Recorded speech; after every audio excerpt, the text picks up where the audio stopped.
Pak Jusman, ini kalau dilihat ya, terpisah terkait temuan Badan Pemeriksa Keuangan Sulawesi Selatan pada anggaran bantuan sosial atau dana COVID-19 yang disinyalir ini juga mengalir ke anggota Dewan Perwakilan Rakyat Daerah Sulsel. Nah, menyikapi hal tersebut ini pandangan dari Pak Jusman sendiri seperti apa? Dengan adanya anggaran yang disinyalir mengalir ke DPRD Sulsel, terus juga Pemprov gagal meraih WTP begitu, silahkan Pak Jusman. Untuk bicara dugaan korupsi, tidak usah terlalu kaku pelan, tidak usah narasi sinyalir, memang begitu. Dengan tidak bermasalah. Ngapain nanggung-nanggung ngomongnya? Itu sudah ada Pak Dr. Muhammad Nur, pakar hukum itu loh. Ada Kopel juga di sini. Kopel juga lebih tahu lah itu. Yang pasti memang diketahui ada memang mengalir ke sana. Dan dalam temuan rekomendasi BPK itu diwajibkan kepada seluruh anggota dewan itu untuk mengembalikannya. Pertanyaannya kemudian apa sudah dikembalikan? Itu satu. Kemudian kedua, meskipun sebenarnya sudah dikembalikan, tetap menjadi tanda tanya. Kok ada apa Dewan bisa menerima dana bansos itu untuk COVID? Mereka kan bukan OPD. Betul. Bagaimana mempertanggungjawabkannya itu? Kami menduga, hormat saya dengan Pak Gub, tidak bermaksud mengabaikan asas praduga. Jangan-jangan kebijakan ini dilonggarkan seperti ini untuk meredam supaya nggak muncul suara-suara sumbang. Sejauh ini kan kalau kita bicara dugaan korupsinya, Pak Gub non aktif, kita tidak pernah mendengar suara-suara lantang, suara-suara keras dari wakil rakyat. Ada apa? Apakah diam karena sesuatu? Saya kira kalau untuk analisis begitu, Pak Nur itu lebih pas. Jagonya begitu-begitu. Baik. Itu. Baik, jadi memang aneh. Dan terakhir, tahun lalu semenjak turunnya ini kebijakan penanganan bansos, di mana di dalamnya dikenal ada refocusing. Karena sumber anggaran untuk penanganan pandemi itu ada refocusing.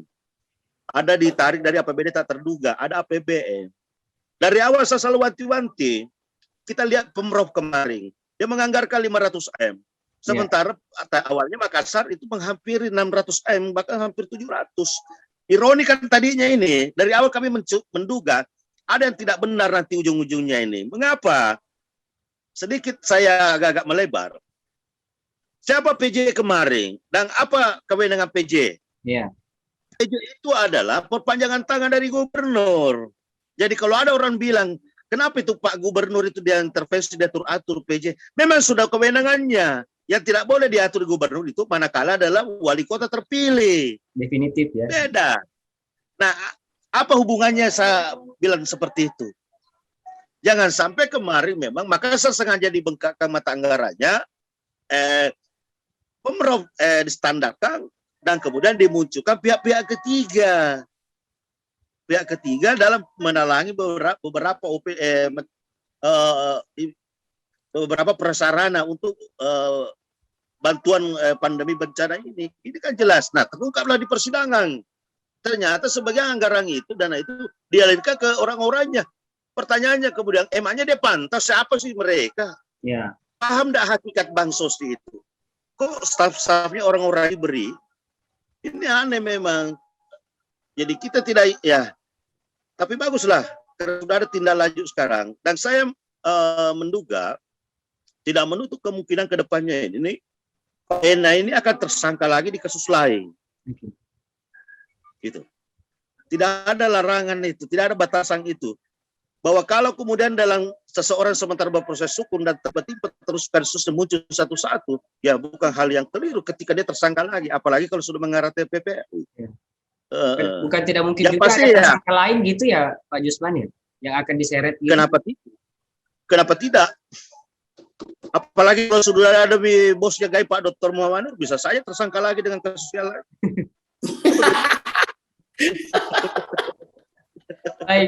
Baik, terima kasih Pak Jusman. Saya kembali ke Muhammad Nur. Ini sebenarnya benar ya kata Pak Jusman, ada ironi sebenarnya. Ini kita di tengah masyarakat Sulsel ini mengharapkan pemerintahan yang baik dari pemerintah provinsi, tiba-tiba ada kasus yang terkuak oleh KPK dan kasusnya berlanjut sampai sekarang di persidangan, belum selesai sampai sekarang, dan ini kian rumit lah ya kalau kita lihat. Ini banyak sekali jeda waktu yang dibutuhkan. Nah, sebagai pengamat hukum nih Pak Muhammad Nur, melihat dari kasus ini kira-kira apa poin-poin yang bisa kembali Anda sampaikan agar tidak terlalu melebar, tidak terlalu panjang gitu, agar segera selesai lah gitu, Pak Muhammad Nur, silahkan. Ya, apanya ini yang tidak terlalu melebar ini? Ya Pak Muhammad, karena ini kalau dilihat dari jeda waktunya cukup lama juga ini Iya. Masyarakat juga sudah mengatakan apakah ini Prof Ena akan lanjut kembali atau tidak, ini juga masih belum ada ini kabar gitu. Iya, saya sepakat. Jadi saya merinding itu bahasanya Bang Jus tadi ya, bahwa wakil rakyat ini seperti kehilangan pamor, seperti kehilangan kekuatan. Tidak satu pun yang sempat berbicara dalam persoalan Nurdin, korupsinya Pak Nurdin. Memang itu yang perlu ditanda tanya ya, dari sisi politis. Ya, dari sisi politisnya. Makanya ya, kenapa ini melebar ke sana kemari? Karena semua orang-orang yang berkompeten untuk bicara itu semua terdiam. Tidak ada yang mau bicara. Ya, orang-orang yang mewakili rakyat, apa benar korupsi itu ada atau tidak? Yang tahu juga ini kan anggaran-anggaran DPR. Iya. Ya kan? Kemana-kemana tujuannya juga DPR. Nah, ini semua bungkam, tidak ada yang bicara. Nah, terkait persoalan tadi anggaran 100 juta lebih per satu DPR itu perlu memang saya angkat topi sama Bang Jusman untuk menelusuri itu. Iya. Mudah-mudahan bisa terungkap juga. Jadi menurut saya terkait persoalan Nurdin Abdullah ini, kita serahkan proses hukumnya kepada yang berwenang. Ya, saya yakin bahwa kualitas KPK ini tidak bisa kita ragukan. Kita tidak bisa ragukan. Sekalipun KPK itu bukan malaikat, ya, yang bisa juga melakukan segalanya itu dengan caranya sendiri tanpa berpedoman kepada undang-undang. Saya di minggu yang lalu sudah menyampaikan, selama pijakannya adalah penegakan hukum sesuai dengan undang-undang, kita dukung. Tapi kalau pijakannya menegakkan hukum sesuai dengan menonjolkan pamor dan kekuatan KPK, saya orang yang pertama kali untuk nolak tentang itu. Makanya terkait persoalan Nurdin Abdullah ini, ya masih kita uji, masih diuji materinya di persidangan dengan berbagai saksi dan lain-lain sebagainya, dan mudah-mudahan ya kita juga berharap kalau memang itu terbukti, ya harapan kita ada orang lain yang bisa terseret masuk, karena saya yakin uang yang sebanyak itu yang disangkakan ya tidak akan dinikmati hanya satu orang. Ya, saya kira cukup itu. Baik, terima kasih Pak Muhammad Nur atas waktunya hari ini ya, kita sempat membahas lagi terkait dengan kasus yang berkembang. Pak Jusman juga terima kasih atas informasinya. Memang menarik kalau kita lihat kasus korupsi ya. Kasus korupsi ini bukan hal yang baru. Satu closing. Ya. Closing statement sedikit. Silakan Pak Jusman. Saya mau bilang pada waruan ini, pada forum ini, bahwa kan ada banyak pertanyaan dari publik. Ya. Mengapa terlalu lama pemeriksaannya Pak Nurdin? Betul. Sehingga kemudian diperpanjang penahanannya. Ada yang bilang mungkin KPK, penyidik KPK kebingungan mencari alat bukti. Oh tidak gitu. Justru KPK berusaha memunculkan kasus-kasus yang lain. Ingat yang saya bilang tadi, bisa saja nantinya juga terbukti pada perkara TPPU. Jadi begitu. Saya tahu kok, saksi pelapor itu sekecil apapun perkembangannya proses hukum itu akan pasti kami dikabari. Jadi begitu.